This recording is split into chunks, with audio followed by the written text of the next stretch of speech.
의학으로 아직도 암이 완벽하게 정복되지 못했는데요. 사실 100년 전에 엄청난 획기적인 치료법, 암을 정복한 치료법이 있었습니다. 바로 독일의 의사 막스 거슨이 개발한 거슨 식사법입니다. 어떤 일이 있었냐? 막스 거슨은 본인이 의사임에도 불구하고 늘 편두통에 시달리는 자신의 건강을 보면서 고민을 하기 시작했습니다. 당시에도 주사, 수술, 여러 약을 통해서 치료를 했는데 완치가 안 되는 거예요. 본인 또한 이 편두통에 시달려서 의사인 내 자신이 내 몸을 건강하게 하지 못한다는 것에 이제 물음표를 달고 연구를 하기 시작했습니다. 당시 독일에서는 지금도 그렇지만 빵과 그리고 소시지, 염분에 절인 소시지를 주식으로 먹었기 때문에 여러 증상이 온 것이 아닐까 의심을 하면서 본인이 개발한 식사법으로 본인의 편두통을 완치를 하게 됩니다. 그리고 이것을 당시 난치병으로 알려진 폐결핵과 피부결핵, 그리고 여러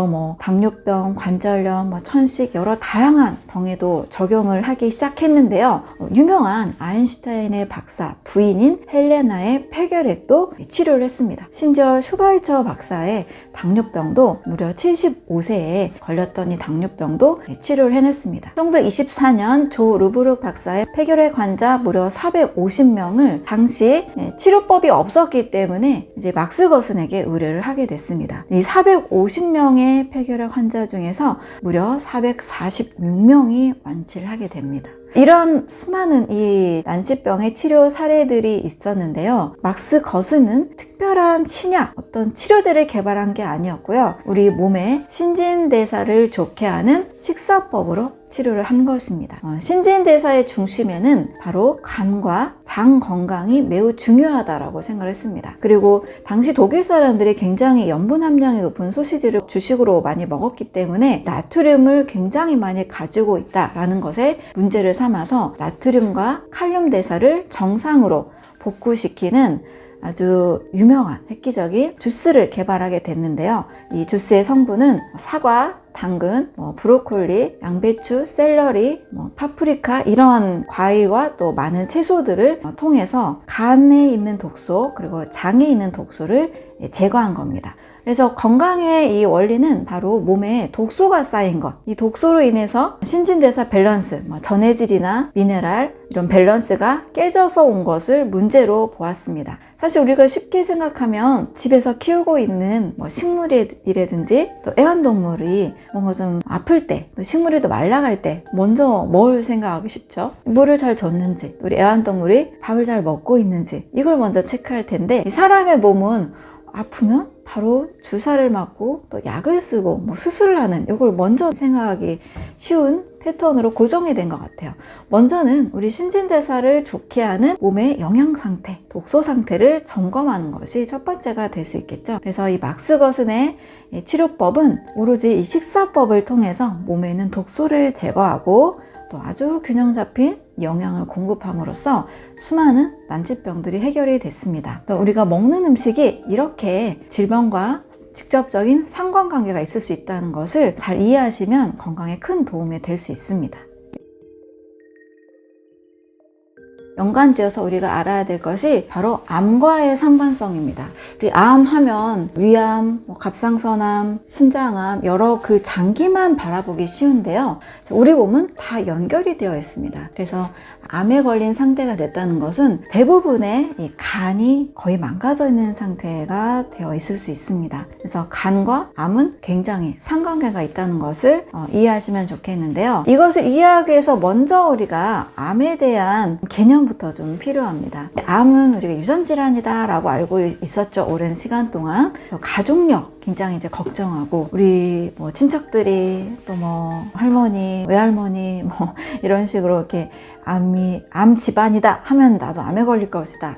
이렇게 가족력과 유전자를 굉장히 많이 생각했었는데요. 이제 암은 더 이상 유전질환이 아니다 라는 것을 여러분들이 이해하시면 좋겠습니다. 암은 대사질환이다. 이 개념을 먼저 잘 잡아가시면 건강에 큰 도움이 되실 겁니다. 암이 유전질환이 아닌 이유는 유전자 게놈 프로젝트가 다 완성이 됐습니다. 그래서 우리 인류가 얼마나 이 유전자를 분석하기 위해서 수많은 연구비를 투자를 하고 오랜 세월 동안 노력을 해왔는데요. 이 유전자를 다 분석했음에도 불구하고 암은 여전히 정복이 안 됐죠. 그리고 2012년도에 후성 유전학이라는 학문이 나오면서 후성적인 부분이 암에 더 유전자를 바꿀 수 있다라는 것으로 결론이 내려졌죠. 이 후성 유전학이라는 것은 에피제네틱스라는 영어 단어로 표현이 되는데, 제네틱스가 유전자이고 에피가 그 너머에 있다는 겁니다. 결국 암을 일으키는 유전자가 있어서 암에 걸리는 것이 아니고요. 유전자가 암세포, 단백질로 만들어질 때는 유전자에 둘러싼 그 환경적인 요소, 유전자가 변이가 될 수 있는 그 요소들 때문에 암세포가 된다는 것을 확인하게 됐습니다. 결국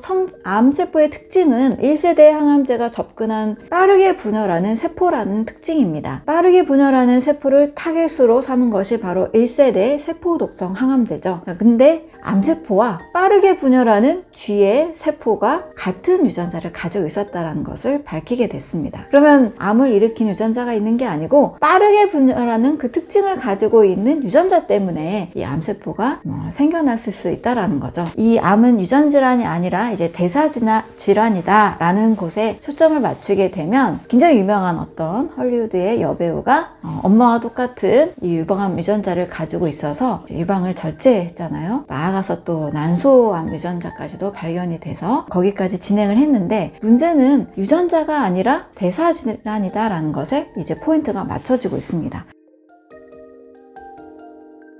2014년도에 토마스 사이프리드라는 이 학자가 암은 대사질환이다 라는 것을 책으로 발표를 하게 됐습니다. 자, 그럼 암은 대사질환이다 라는 것의 핵심으로 또 들어가 보게 되면, 우리 몸의 세포들은 세포막이 있고 또 그 안에 미토콘드리아라는 세포내 소기관이 있습니다. 이 세포내 소기관인 미토콘드리아에서 ATP, 에너지를 만들어내는 거죠. 우리가 에너지가 있어야 살아갈 수 있잖아요. 마치 자동차의 엔진과 같은 기능이 바로 미토콘드리아입니다. 자, 그런데 암세포는 그동안 이 세포막에 가지고 있는 단백질이나 또 핵에 있는 유전자가 원인이다 라고 생각하고 계속 DNA 또 막 단백질로 접근을 했었는데요.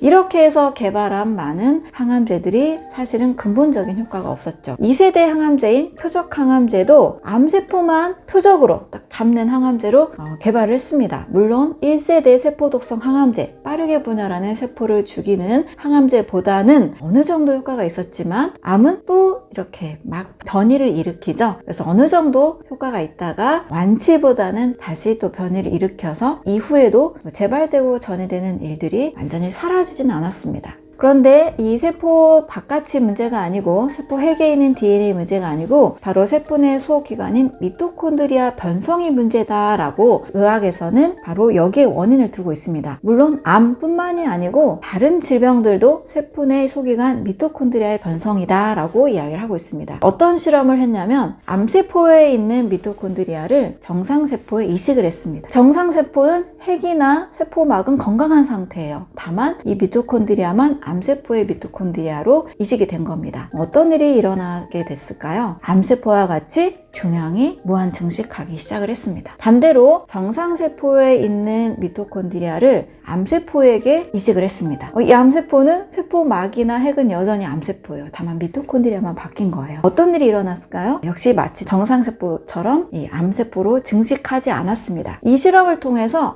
미토콘드리아가 원인이다 라고 증명이 된 겁니다. 자, 그러면 이 미토콘드리아가 왜 이렇게 변성이 됐을까? 이제 그 원인을 찾아봐야 되겠죠. 우리 신진대사라고 하죠. 내가 좋은 음식, 또 좋은 공기, 또 스트레스가 없고 또 운동도 적절히 하면 어떤가요? 몸의 신진대사가 아주 활력 있고 건강하죠. 그런데 스트레스도 많이 받고 항상 가공식품만 먹고 늘 햄버거만 먹고 늘 치킨 피자만 먹고 스트레스 많이 받고 운동 하나도 안 하고 이러면 어떤가요?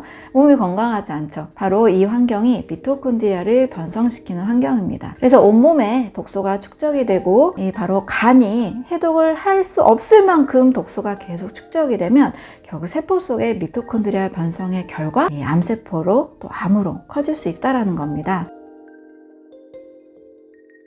그래서 여러분, 암은 더 이상 가족력을 의지할 필요가 없습니다. 여러분, 가족력이라는 것은 태어나면서부터 결정된 그 상태만 의미가 있는 거예요. 물론 이럴 수 있죠. 선천적으로 유전자 결손 질환이라든지 또 선천적으로 우리 집 심장이 좀 약해, 폐가 좀 약해, 이럴 수는 있습니다. 그렇다고 다 병에 걸리느냐? 그건 아니라는 거죠. 또 심장을 좀 보완하고 또 폐 건강을 해치지 않은 환경 속에서 살면 다 폐암에 걸리고 폐질환에 걸릴 필요가 없다는 겁니다. 그런 가족력은 우리가 받을 수 있지만 모두 암에 걸리는 가족력? 이거는 없다는 겁니다. 또 하나 더 증명을 해드리면 일란성 쌍둥이가 같은 병에 걸릴 확률, 일란성 쌍둥이는 유전자가 똑같죠? 무려 2%밖에 되지 않습니다. 유전자가 똑같은 일란성 쌍둥이가 어느 환경에서 어떠한 삶을 살았느냐에 따라서 그 병은 달라지는 것이 98%이기 때문에 우리가 더 이상 가족력과 어떤 운명적인 유전자 이론에 매이지 말고 나의 신진대사를 건강하게 만드는 방법, 삶을 건강하게 만드는 방법을 찾으면 우리는